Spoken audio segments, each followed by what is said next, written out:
of a heart attack, and what immediate emergency steps can we take? So I think to put it very simply, a lot of people are confused between things like acidity and gas and a heart attack. So I say any discomfort, anywhere from your navel to your nose, okay, especially when you're exerting, when you're exercising, and that goes away when you rest, that could be related to, those are signs of angina. So angina is not only pain in the left side of your chest going to your left arm, which is a very classical textbook definition.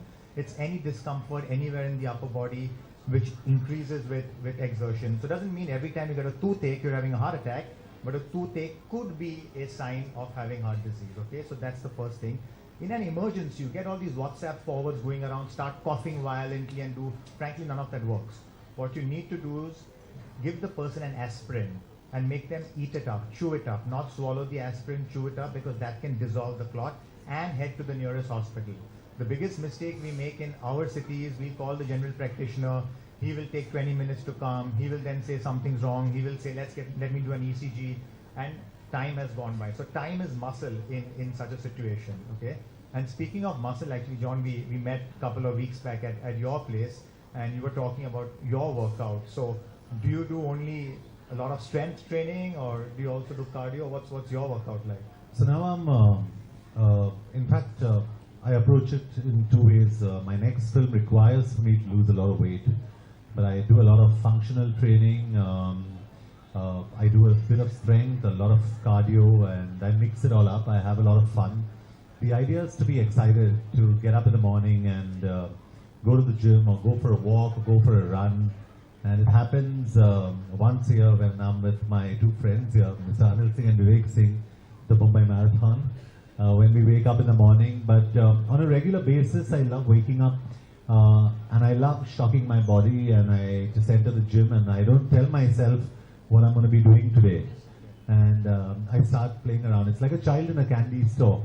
And it's really romantic and it's beautiful, and you're all alone with the weights, and you know, and it's how you approach it and how you see it. And I've made this, and I tell a lot of people this, Ashish.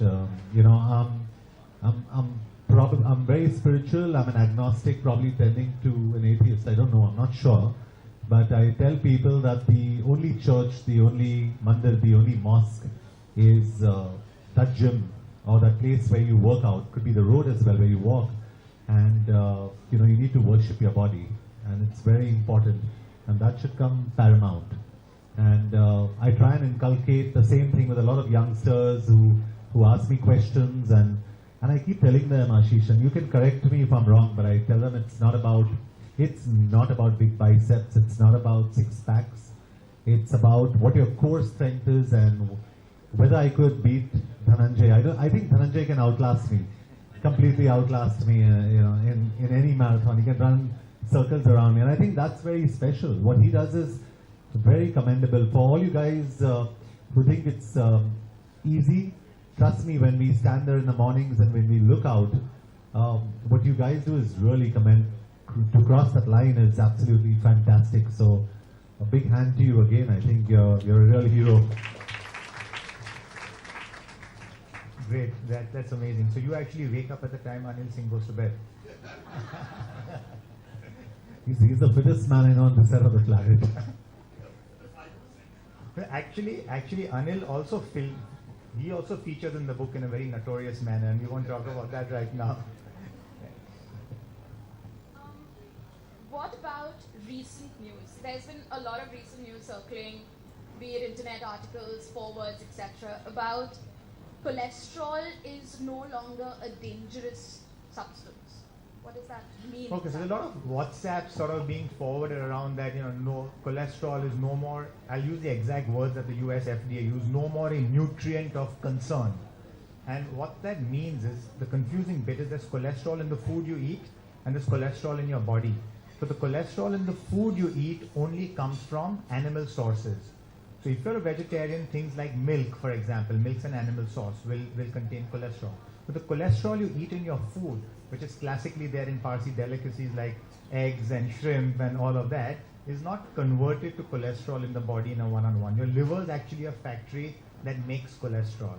So a lot of your cholesterol levels are somewhat genetically determined, and the saturated fat that you eat in your food, which is even there in a vegetarian diet, converts to cholesterol in the body and it blocks the arteries. But the fact that cholesterol, we don't need to bother about it and it doesn't sort of block your arteries, that's not true. It's just that the cholesterol levels in the food that we eat are not that significant. Speaking of food, do you have any specific dietary restrictions, or do you? No, I eat 3, 4, 5 times a day, but my trainer asked me to have a cheat meal. I don't think I've had a cheat meal in I don't know how many years. I haven't touched aerated drinks in 20 plus years, and I think it's a way of life for me. So it's not me beating my chest and telling people, hey, listen, today I avoided having this, avoided having that.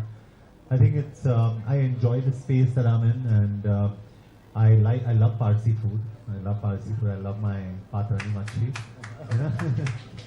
So, but at the same time, I'm predominantly vegetarian.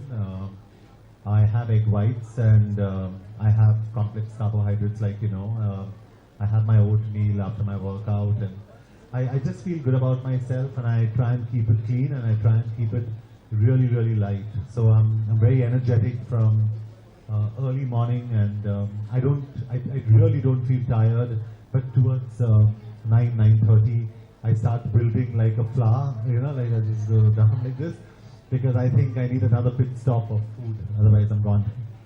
So what kind of motivates you to be this consistent and this regular? One of the things we tell our patients is that it's not doing dramatic things for a short period of time which is going to give you success. It's doing relatively simple things, but again and again and again, which is sort of going to give you that long-term success. So what's the driving force? I mean, is it your profession? Is it? Yeah, I think to be partly true, and if I must confess, it's also my profession, but it's also a way of life for me. And I think I'm the perfect example of someone who doesn't go into any extreme cases of doing things to change myself around. I think it's gradual, it's progressive, and I take a lot of care when I kind of have to lose weight, or when I have to put on weight, when I have to run, when I have to do strength training. So I really don't get excited about being dramatic about it, but I'm careful with my diet. Sorry. Okay. We're closing it at about 6:40. Okay. May I open the floor up to questions? Okay, so actually before, you'll find the questions, right? Yeah, absolutely. So, but before we sort of open up the floor to questions, and while I just want to say a few thank yous. I want to thank my friend Mark Manuel for putting the evening together, and for inviting John. Thank you, Sanaya and Kajal, for helping out. Thank you to the entire publishers team, the Westland team. Thank you to Crossword for helping putting this together. And this book actually is a distillation of all that I've learned from my patients.